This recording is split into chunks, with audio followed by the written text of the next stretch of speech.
Haleluya, mari kita satukan hati, kita berdoa. Kami percaya Tuhan Engkau hadir di tengah-tengah kami, karena kami berkumpul di dalam nama Tuhan Yesus. Engkau Tuhan bertahta atas pujian penyembahan umat-Mu, Engkau berkuasa atas hidup kami. Biarlah pagi hari ini Tuhan, Engkau yang mengurapi Tuhan telinga kami. Biarlah Tuhan kami mendengar, mendapatkan isi hati-Mu Tuhan. Pengurapan-Mu penuh atas setiap kami. Kami mengikat setiap kuasa roh jahat yang berusaha mencuri firman Tuhan, kami ikat, kami usir dari ibadah kami pagi hari ini di dalam nama Tuhan Yesus. Tuhan, Kau bertahta di tengah-tengah kami. Berfirmanlah dan jadilah kehendak-Mu di dalam hidup kami. Di dalam nama Tuhan Yesus, setiap kita yang sepakat, sama-sama kita katakan, amin. Shalom, selamat pagi Bapak Ibu. Kalau kita lihat berita angka penularan COVID semakin banyak ya, kalau nggak salah kemarin tembus 3.000 ya. Tapi Tuhan berkata jangan takut. Kalau belum waktunya kita pulang ke rumah Bapa, kita nggak akan pulang. Kalau Tuhan belum bilang visa kita selesai ya, tugas kita selesai di dunia ini, kita masih akan ada di dunia ini. Tapi pertanyaannya Bapak Ibu, apa yang akan kita kerjakan selama Tuhan memberikan kita waktu? Kalau Tuhan bilang ya sama kita, waktumu tinggal 1 tahun lagi, sampai mungkin 31 Desember 2022. Pertanyaannya, apa yang akan saudara rencanakan? Apa yang akan saudara kerjakan sampai 31 Desember 2022? Mungkin banyak orang yang bilang, jangan mati konyol karena COVID gitu ya. Tetapi yang lebih takut saudara, kalau kita hidup yang konyol. Tahu hidup konyol saudara? Kita hidup nggak berbuat apa-apa. Kita hidup hanya untuk diri kita sendiri. Hidup kita nggak berkontribusi buat kerajaan Allah. Itu hidup yang konyol. Itu lebih sedih daripada mati konyol saudara. Lebih baik kita mati konyol tetapi hidup kita nggak konyol saudara. Hidup kita berguna, hidup kita bermanfaat, hidup kita berdampak karena kerajaan Allah datang lewat hidup kita. Amin saudara. Dan kita rindu di tahun 2022 ini komunitas-komunitas kerajaan Allah semakin nyata, hadir di mana-mana saudara. Karena itu kita perlu bersama-sama saudara melakukan peperangan rohani. Untuk apa? Untuk menghadirkan komunitas kerajaan Allah. Di perumahan kita, di daerah kita tinggal, di tempat bisnis kita, dimanapun juga. Biarlah ada komunitas-komunitas kerajaan Allah. Dan Tuhan ingatkan untuk menghadirkan komunitas kerajaan Allah itu. Tuhan bilang, jangan lupa kita berperang. Kenapa saudara? Karena Tuhan ingatkan di dalam kitab Matius ayat 28 dikatakan, tetapi jika aku mengusir setan dengan kuasa roh Allah, maka sesungguhnya kerajaan Allah sudah datang kepadamu. Jadi apa tandanya kerajaan Allah sudah datang? Katanya salah satu tandanya adalah setan diusir dengan kuasa kerajaan Allah. Jadi kalau kita rindu keluarga kita mengalami kehidupan kerajaan Allah, ada damai sejahtera, ada sukacita di dalam keluarga kita, berarti kita harus mengusir setan dari keluarga kita, amin. Kalau kita rindu Kelapa Gading dipenuhi, dikuasai oleh kerajaan Allah yang memerintah atas Kelapa Gading, berarti kita harus mengusir setan dari Kelapa Gading. Sehingga kerajaan Allah datang atas Kelapa Gading. Demikian juga atas kota kita, atas Indonesia. Amin saudara. Tetapi seringkali kita gak sadar akan adanya peperangan rohani. Karena ini adalah salah satu tipuan si iblis. Saya percaya kita sebagai orang percaya sudah tidak bisa lagi dirasuki oleh si jahat. Tidak bisa dikuasai total oleh si iblis. Amin saudara. Iblis tidak bisa merasuki kita sehingga kita tidak bisa mengendalikan anggota-anggota tubuh kita dirasuki. Tetapi iblis masih bisa menguasai kita lewat pikiran kita. Ketika iblis menaruh pikiran-pikiran yang salah, pikiran-pikiran yang tidak sesuai dengan kebenaran firman Tuhan, saat itulah kita tertipu. Dan saat kita tertipu apa saudara? Kita melakukan yang tidak sesuai dengan firman Tuhan. Tetapi pagi hari ini kita mau menyadari ya adanya satu peperangan rohani dan iblis berusaha apa? Membuat kita nggak sadar bahwa sesungguhnya kita itu sudah ada di dalam peperangan rohani. Bahwa sesungguhnya kerajaan Allah sedang berperang melawan kerajaan iblis. Tetapi kita dibuat nggak sadar. Tetapi walaupun saudara, saya mau beritahu kalau sekalipun kita nggak sadar, kita ada di dalam peperangan rohani. Sesungguhnya kita tetap ada di dalam peperangan rohani itu. Walaupun kita nggak sadar. Mau nggak mau, saudara dan saya terlibat di dalam peperangan rohani itu. Kita sudah ada di tengah-tengah peperangan rohani itu. Walaupun kita tidak menyerang kerajaan si iblis, dia tetap berusaha menyerang kita. Dia tetap berusaha menghancurkan hidup kita, menghancurkan keluarga kita, menghancurkan apa yang ada pada kita. Dia mencuri, membunuh, dan membinasakan. Dan itulah tugas dia, itulah job desk-nya dia atas hidup kita. Pertanyaannya hari ini, apakah kita mau menyerang kerajaan si iblis? Supaya apa saudara? Supaya kerajaan Allah datang di bumi ini. Kerajaan Allah datang atas hidup kita, atas keluarga kita, atas kota kita. Dikatakan di dalam Efesus 6 ayat 11, kenakanlah seluruh perlengkapan senjata Allah, supaya kamu dapat bertahan melawan tipu muslihat iblis. Jadi kita perlu semakin menyadari saudara, apa saja tipu muslihat iblis yang bisa menipu hidup kita. Yang pertama adalah iblis berusaha menipu kita supaya kita nggak sadar bahwa kita ada di dalam peperangan rohani. Iblis berusaha menipu kita supaya kita nggak mau terlibat di dalam peperangan rohani. Dan ada tipuan yang kedua saudara. Siapakah musuh kita sebenarnya? Iblis berusaha mengacaukan yang menjadi musuh di dalam hidup kita. Di dalam Efesus 6 ayat yang ke-12 dikatakan, karena perjuangan kita bukanlah melawan apa? Darah dan daging. Tetapi melawan pemerintah-pemerintah, melawan penguasa-penguasa, melawan penghulu-penghulu dunia yang gelap ini, melawan roh-roh jahat di udara. Jadi siapakah musuh kita saudara? Musuh kita bukanlah pasangan kita, bukanlah istri kita, bukanlah suami kita. Musuh kita bukanlah anak-anak kita. Musuh kita bukanlah orang tua kita. Kalau kita di dalam keluarga, mungkin kita melihat ada sikap, ada perkataan yang sepertinya menyerang, sepertinya menghakimi, sehingga kita berusaha bertahan supaya, dan kita berusaha membalas saudara. Kita perlu sadar bahwa mereka sebenarnya bukan musuh kita. Orang bos kita, tetangga kita, ataupun orang lain yang kelihatan, yang sepertinya merugikan kita, menjelekkan kita, yang sepertinya menyerang hidup kita. Sebenarnya mereka bukanlah musuh kita. Firman Tuhan jelas, perlawanan kita bukanlah melawan darah dan daging. Musuh kita adalah dikatakan pemerintah-pemerintah. Pemerintah-pemerintah di udara yang menguasai apa? Suatu negara. Ada satu dosa yang mengikat satu negara. Seperti di Indonesia, yaitu apa? Dosa korupsi saudara. Itu karena ada pemerintah-pemerintah di udara yang menguasai negara kita sehingga terikat oleh dengan korupsi. Ada penguasa-penguasa yang menguasai satu kota saudara. Sehingga apa? Kota itu miskin. Kota itu penuh dengan penyembahan berhala. Ada penghulu-penghulu yang menguasai satu daerah.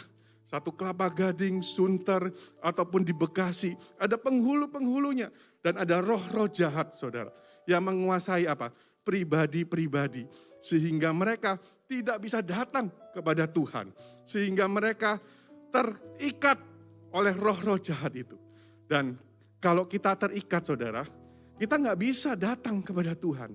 Karena itu kita perlu dilepaskan dahulu sehingga kita bisa datang sama Tuhan. Ada orang-orang di luar sana saudara yang hidupnya terikat oleh judi, yang terikat oleh narkoba, yang terikat oleh seks bebas, yang mereka perlu dilepaskan hidup mereka sehingga mereka bisa datang kepada Tuhan. Karena itu di dalam Matius 12 ayat yang ke-29 demikian firman Tuhan. Atau bagaimanakah orang dapat memasuki rumah seorang yang kuat dan merampas harta bendanya. Apabila tidak diikatnya dahulu orang kuat itu, sesudah diikatnya barulah dapat ia merampok rumah itu. Pertanyaannya saudara, apakah yang dimaksud harta benda di sini? Saya percaya ini bukan emas, ini bukan perak, ini bukan berlian, ini bukan permata. Tetapi harta benda yang berharga buat Tuhan adalah jiwa-jiwa. Jadi kalau kita mau merebut jiwa-jiwa itu, kata Tuhan, mereka tuh nggak bisa datang sama Tuhan.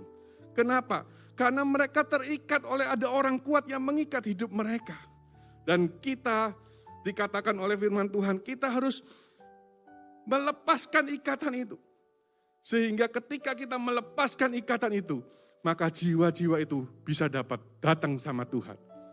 Saya percaya saudara, ketika kita mau mendapatkan satu tuaian untuk kompak-kompak bermultiplikasi, kerajaan Allah, komunitas kerajaan Allah semakin nyata di mana-mana. Kita nggak bisa dengan kekuatan kita, saudara.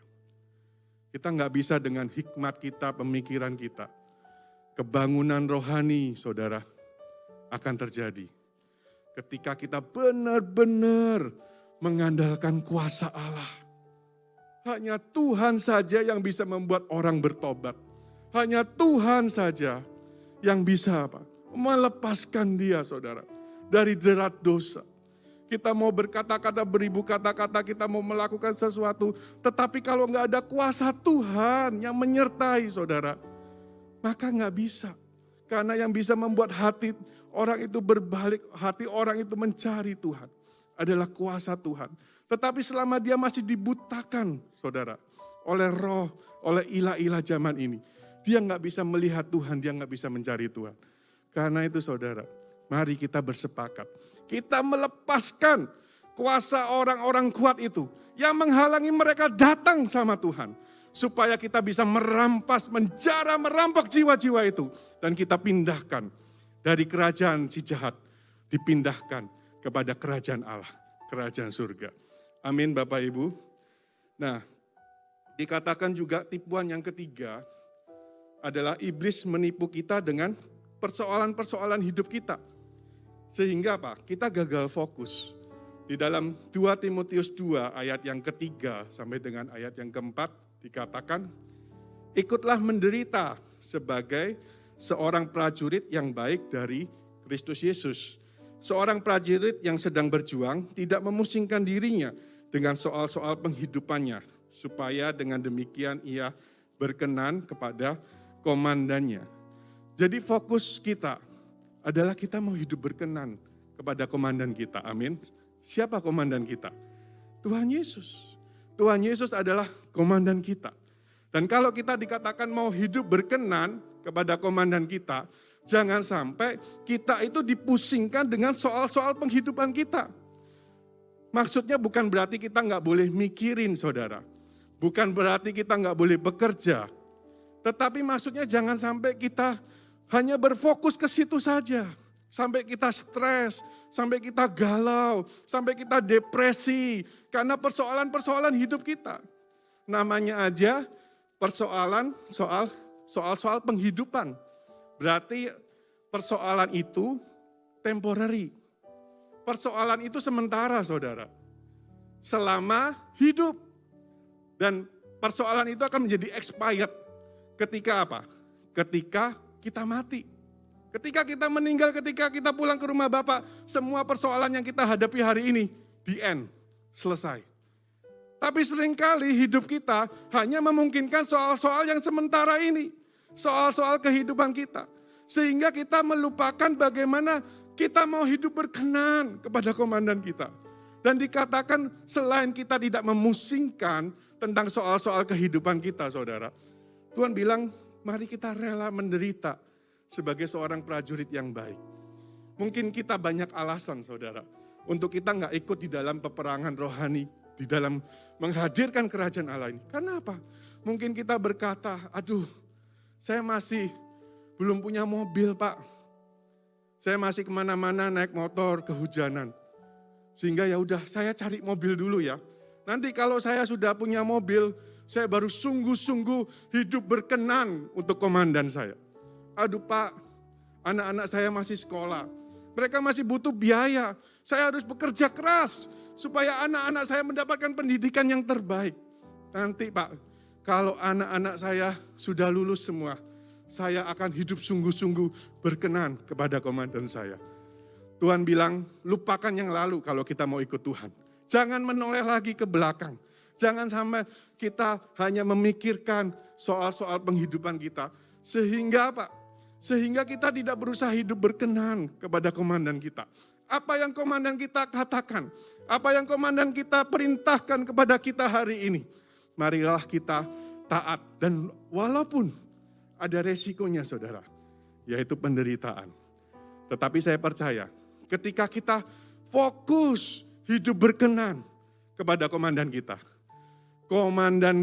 Tuhan Yesus, yang akan saudara mencukupkan semua kebutuhan hidup kita ini.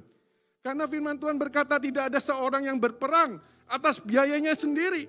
Kalau negara menyuruh kita berperang, negara akan membiayai seluruh kebutuhan untuk kita berperang. Dan kalau kita berperang untuk kerajaan Allah, maka Raja kita, Yesus, yang akan mencukupkan semua kebutuhan yang kita butuhkan. Saya percaya yang membuat anak-anak kita berhasil bukan karena nilai-nilai mereka saudara. Kalau nilai-nilai anak kita mungkin dapat 7, kita udah langsung stres banget gitu ya saudara. Dan kalau dapat 9 atau 10 kita baru merasa happy, kita baru merasa senang gitu ya. Sehingga kita berusaha bagaimana ini dari 7 sampai 9 sampai 10. Bukan berarti kita nggak mau mendapatkan nilai yang baik. Tetapi keberhasilan anak-anak kita bukan karena nilai-nilai mereka. Keberhasilan mereka karena mereka hidup takut akan Tuhan. Karena mereka hidup mencintai Tuhan. Dan mereka bisa hidup takut dan mencintai Tuhan karena mereka melihat hidup kita. Saya percaya apa yang kita tabur, apa yang kita hidupi tidak akan pernah sia-sia. Satu waktu apa yang kita tabur benih itu akan bertumbuh. Bahkan berlipat kali ganda 30, 60, bahkan 100 kali lipat. Kita nggak tahu kapan waktunya. Tetapi Tuhan pasti memberikan pertumbuhan. Kita akan menungai saudara. Melihat anak-anak kita cinta akan Tuhan. Mengasihi Tuhan. Hidup sungguh-sungguh Tuhan. Kepada Tuhan. Ketika kita apa? Ketika kita fokus. Hidup kita berkenan kepada Tuhan. Hari ini biarlah kita bertanya sama Roh Kudus. Kita bertanya kepada Tuhan, Tuhan, apakah hari ini saya sudah berkenan kepadamu? Apakah Engkau sudah berkenan atas hidup saya? Apakah saya, Tuhan, sudah menyenangkan hatimu? Apakah Engkau, Tuhan, sudah disenangkan oleh hidup saya? Hari ini, Tuhan, aku gak mau terlalu dibuat stres, pusing, Tuhan, depresi dengan soal-soal kehidupan ini. Aku menyerahkan semuanya kepada Tuhan. Tuhan yang pimpin, Tuhan yang berdaulat, Tuhan yang tahu yang terbaik, menyediakan yang terbaik buat hidup kita. Amin Bapak Ibu. Jadi ada 3 tipuan iblis yang hari ini kita mau dimerdekakan bersama-sama. Yang pertama, kita gak sadar. Sebenarnya kita sudah ada di tengah-tengah peperangan rohani. Mau gak mau saudara, saudara mau terlibat ataupun gak mau terlibat, saudara sudah ada. Saudara mau menyerang ataupun saudara gak mau menyerang, sudah ada di tengah peperangan rohani. Jangan takut dengan serangan balik saudara. Walaupun saudara gak menyerang, tetap iblis akan berusaha mencuri, membunuh, dan membinasakan. Rugi saudara, kalau Tuhan sudah memberikan kita kuasa, tetapi kita tidak memakainya. Yang kedua, menjadikan orang lain yang kelihatan sebagai musuh kita. Musuh kita bukanlah orang-orang yang kelihatan, tetapi di dalam dunia roh ini, saudara. Saudara mau percaya ataupun tidak percaya, ada dunia roh, saudara. Seperti saudara hari ini nggak melihat wifi internet, saudara. Saudara tidak melihat gelombang FM, AM, radio di tengah-tengah kita, tetapi ada, saudara. Sama juga, saudara. Musuh kita bukanlah yang kelihatan, tetapi yang tidak kelihatan. Jadi kalau ada orang yang berbuat jahat merugikan kita, kita melihat ada roh jahat yang menunggangi di baliknya. Dan itulah yang harus kita hancurkan, bukanlah orang itu, saudara. Yang ketiga, iblis menipu kita hanya kita berfokus melihat tentang soal-soal hidup kita yang sementara ini. Sehingga kita gagal fokus untuk kita hidup berkenan kepada komandan kita. Nah, bagaimana saudara ketika kita hari ini berkata, ya Tuhan, aku mau Tuhan terlibat di dalam peperangan rohani. Aku mau bersama-sama dengan Engkau Tuhan. Ada beberapa strategi yang saya dapatkan. Saya percaya ini bukan semua, tetapi ini baru beberapa. Yang pertama, Tuhan ingatkan ketika kita mau ikut terlibat di dalam peperangan rohani, jangan lupa untuk kita menundukkan diri kepada Allah. Karena di dalam Yakobus 4 ayat 7 berkata, tunduklah kepada Allah dan lawanlah iblis, maka dia akan lari daripadamu. Kita melawan iblis bukan karena kekuatan kita, bukan karena sok jago, saudara. Tetapi kita harus pertama kali menundukkan hidup kita kepada Allah. Menundukkan hidup kita kepada firman Tuhan, kepada Roh Kudus yang memimpin hidup kita. Menundukkan diri kita kepada Allah juga berkata, kita menundukkan diri kita kepada otoritas yang Tuhan taruh di atas kita. Apakah itu otoritas di gereja, apakah itu otoritas di dalam keluarga kita, ataupun otoritas di dalam pemerintahan. Walaupun saudara, mungkin kita nggak memilih gubernur kita yang sekarang, tetapi kita harus tetap tunduk dan kita harus tetap menghormati dia. Karena dia adalah wakil Allah untuk memimpin kota Jakarta, saudara. Ketika kita menundukkan diri kepada otoritas, sebenarnya kita sedang menundukkan diri kita kepada Allah. Yang kedua dikatakan, kita perlu memakai 6 perlengkapan senjata Allah. Di dalam Efesus 6 ayat 13-17. Ada ikat pinggang kebenaran. Maksudnya apa, saudara? Kalau ikat pinggangnya kedodoran ya, kemarin saya baru beli ikat pinggang. Karena ikat pinggang saya yang lama itu gampang lepas, sehingga celana saya melorot gitu ya. Ini ikat pinggang ini dikatakan ikat pinggang kebenaran. Jadi kalau hidup kita nggak benar, kita itu akan malu, saudara. Ya, kalau celana saudara melorot, pasti malu kan. Nah, jadi maksudnya apa? Maksudnya sebelum kita berperang, mari kita lihat apakah masih ada di dalam kehidupan kita yang belum benar. Apakah masih ada yang kita belum bertobat. Ketika kita mau berperang, mari kita hidup benar di hadapan Tuhan. Yang kedua dikatakan ada berbaju sirah keadilan. Baju sirah itu seperti baju ini melindungi apa? Hati kita, saudara. Hati kita ini bisa kecewa, bisa sakit hati ya.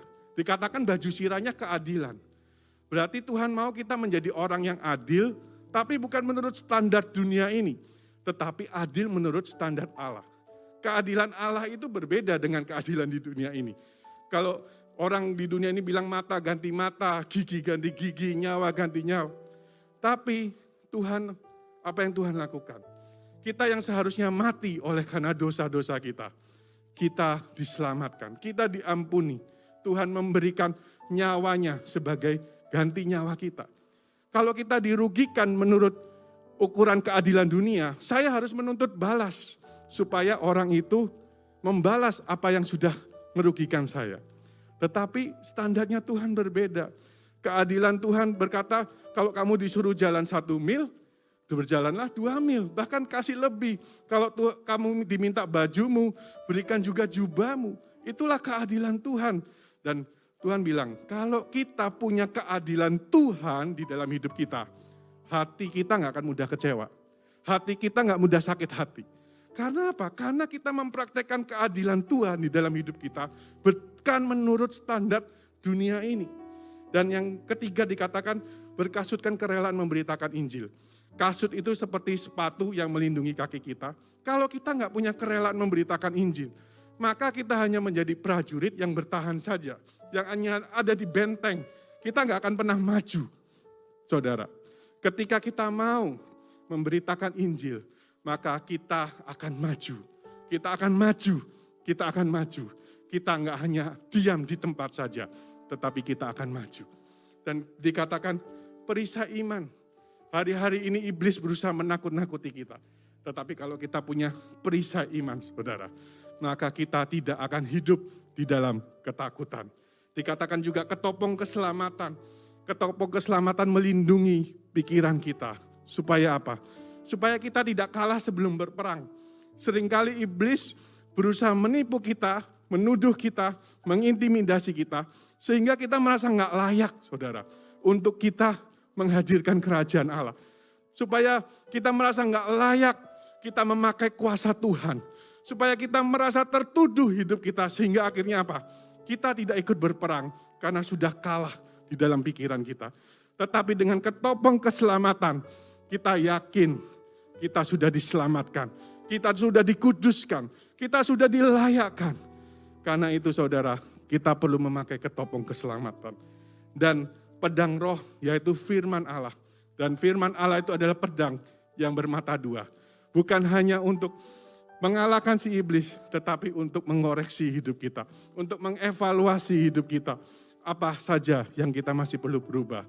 Dan sama seperti Tuhan Yesus ketika dicobai, Tuhan Yesus selalu memakai firman Tuhan. Karena firman Tuhan berkuasa. Firman Tuhan akan menyingkapkan, akan membuka semua kebohongan-kebohongan, tipuan-tipuan daripada si jahat. Karena itu mari kita pakai saudara. Secara pribadi kita tunduk kepada Allah. Secara pribadi kita memakai 6 perlengkapan senjata Allah. Dan kemudian kita perlu juga bersama-sama dengan teman-teman tubuh Kristus. Berdoa sepakat mengikat kuasa orang kuat yang sedang bekerja dan melepaskan kuasa kerajaan Allah. Dikatakan kalau kita sepakat meminta apapun juga, maka Tuhan akan memberikannya kepada kita. Ketika kita sepakat mengikat, apapun yang kita ikat di bumi akan terikat di surga. Ketika kita mengikat tuh roh korupsi, maka itu akan terikat. Ketika kita mengikat roh narkoba, roh judi, maka itu akan terikat. Dan kita sepakat melepaskan roh kebenaran, roh yang memerdekakan, kuasa Allah kita lepaskan. Maka apa yang kita katakan, apa yang kita lepaskan, itu akan terjadi di dalam alam roh. Dan selain kita bersepakat saudara, dikatakan pujian dan penyembahan, tiupan sangkakala dan sorakan bangsa Israel meruntuhkan tembok Yeriko. Itu ditulis di dalam Yosua pasal yang ke-6. Saudara nanti boleh baca di sana. Dan Tuhan bertahta di atas puji-pujian umatnya. Jadi Tuhanlah yang sebenarnya berperang saudara. Tuhanlah komandan kita yang berperang ganti kita. Ketika kita hidup di dalam pujian dan penyembahan. Maka Tuhan hadir, Tuhan yang berperang. Dan kuasa si jahat dikalahkan. Karena apa? Tuhan bertahta di atas pujian dan penyembahan umatnya. Dan yang terakhir, di dalam kitab Wahyu 12 ayat yang ke-11. Oleh darah anak domba dan perkataan kesaksian kita, kita mengalahkan semua intimidasi, semua penuduhan-penuduhan itu. Kita mengalahkan kuasa-kuasa jahat itu oleh karena darah anak domba. Percayalah saudara, darah anak domba berkuasa. Ketika saudara berdoa, darah anak domba menutup bungkus keluarga kita, menjauhkan dari semua musibah, dari semua kecelakaan. Sungguh, lihatlah dengan imanmu, darah anak domba itu menutup bungkus hidupmu. Darah anak domba itu memproteksi hidupmu. Darah anak domba adalah senjata yang Tuhan berikan di dalam hidup kita. Dan yang kedua adalah apa? Kesaksian saudara. Kita menang karena kita berani bersaksi saudara.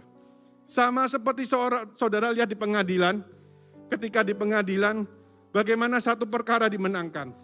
Karena ada seorang saksi yang bersaksi tentang kebenaran orang itu.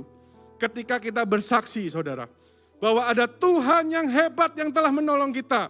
Ada Tuhan yang luar biasa yang telah menyelamatkan hidup kita. Kita bersaksi, keluarga kita dipulihkan, hidup kita dipulihkan. Kita bersaksi, pekerjaan-pekerjaan Tuhan yang dahsyat atas hidup kita. Kita menceritakannya kepada orang lain. Maka kesaksian itu akan mendatangkan kemenangan buat Yesus. Kita bersaksi bukan untuk kebanggaan kita, bukan untuk kehebatan kita, tapi semua kesaksian itu untuk memuliakan Tuhan. Dan itu akan memenangkan peperangan. Sama seperti di pengadilan. Saudara, ketika kita bersaksi berkata bahwa terdakwa itu benar. Kesaksian itu bisa memenangkan terdakwa itu. Ketika kita bersaksi, Yesus itu dahsyat, Yesus itu luar biasa. Maka kesaksian itu akan mempermuliakan Tuhan dan membawa kemenangan buat nama Tuhan. Mari Bapak Ibu, siang hari ini kita mau menyatukan hati kita. Nanti selesai ibadah ini, Bapak Ibu, kita akan melakukan doa keliling, peperangan rohani.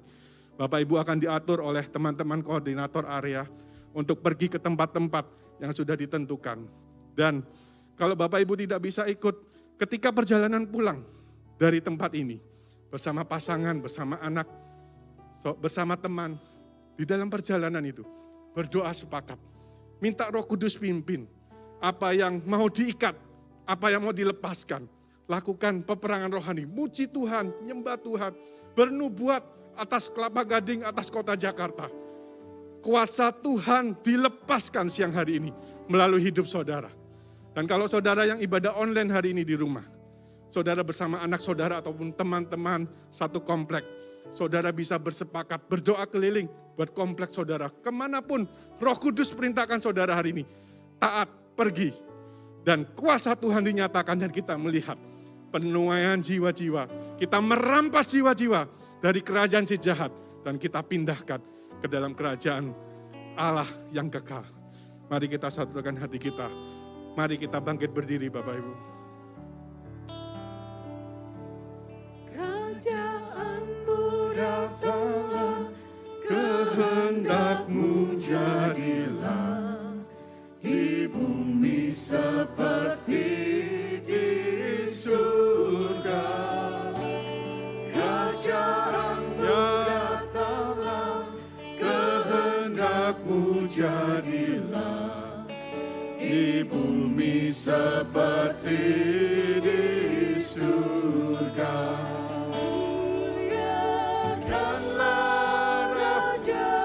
Engkau yang dimuliakan Tuhan. Penguasa di udara diruntuhkan. Biarlah nama Tuhan ditegakkan sekarang. Kemuliaan kuasa-Nya atas kita. Kerajaanmu datanglah, kehendakmu jadilah di bumi seperti di surga. Siang hari ini kami menundukkan diri kami kepadamu ya Tuhan. Engkaulah komandan kami. Kami menundukkan Tuhan hati kami kepadamu. Kami mau tunduk dan kami mau taat kepadamu ya Tuhan. Biarlah hidup kami Tuhan berkenan kepadamu. Kami rindu menyenangkan hatimu. Kami rindu Engkau berkenan dengan hidup kami ya Tuhan. Biarlah Tuhan kami tidak memusingkan diri kami dengan persoalan hidup kami Tuhan. Tetapi bagaimana kami berkenan kepadamu. Berikan kami hati yang rela untuk menderita Tuhan.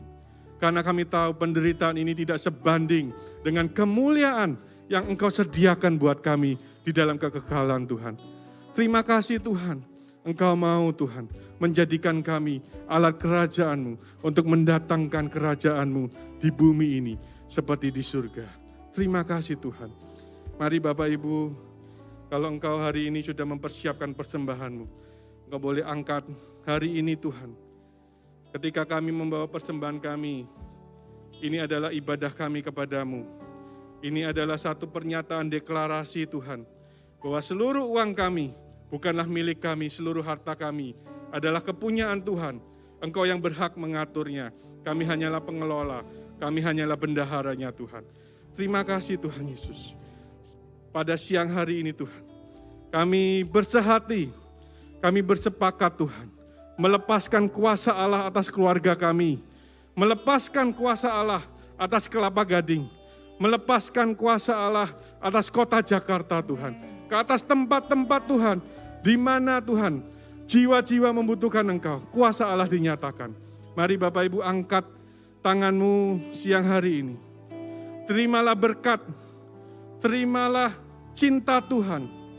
Terimalah kuasa Roh Kudus mengalir di dalam hidupmu, sehingga hidupmu berdampak, hidupmu menjadi saluran berkat, hidupmu mengalirkan kuasa Allah. Dimanapun engkau ada, hadirat Tuhan nyata melalui hidupmu. Jadilah saksi, beranilah dan jangan takut untuk menceritakan kedahsyatan Tuhan di dalam hidupmu. Di dalam nama Tuhan Yesus, setiap kita yang bersepakat, sama-sama kita katakan, amin.